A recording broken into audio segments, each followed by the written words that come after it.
Hi, I have a quick video for you today about embossing with the Cuttlebug. I get a lot of questions about how I cover the entire front of a note card, and I thought I'd show that along with a trick that I like to do for adding a little bit of color. So here's the card that I'm doing, and here's how I go about doing it. This is just a Hero Arts note card with a white core, and I'm going to line it up in the inside corner of the card. So you can see it's lined up at the top and at the crease of the card, but there's some empty space on the outside edge and outside bottom.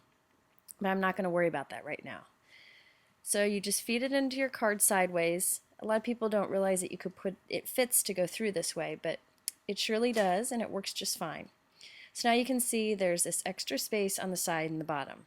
Now if I'm in a hurry, I just cheat and I cut this right off and I don't worry about it. Nobody will ever know the difference. I do that about 75% of the time.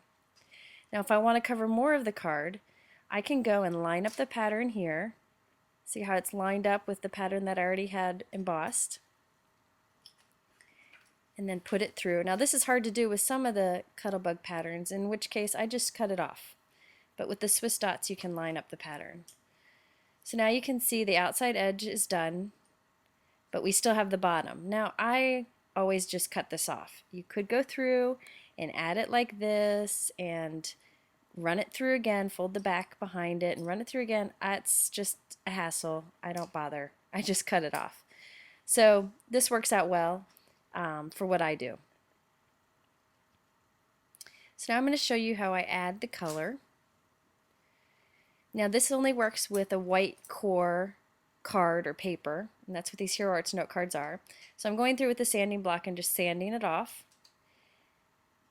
and revealing the white that's on the inside. Now you can see that line there where when I went back and added additional embossing it kind of flattened some of my dots. I just go back and re-push those dots through and emboss or sand it some more.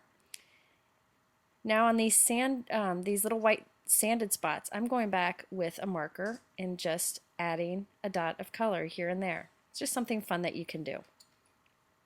Here you can see I'm adding some yellow and green also. See if you can see it. There you go. Just a fun little touch. And here's the final card. I hope that gives you some ideas on how to get good coverage with your embossing folders. For more information, you can go to my blog, which is jennifermcguireinc.com.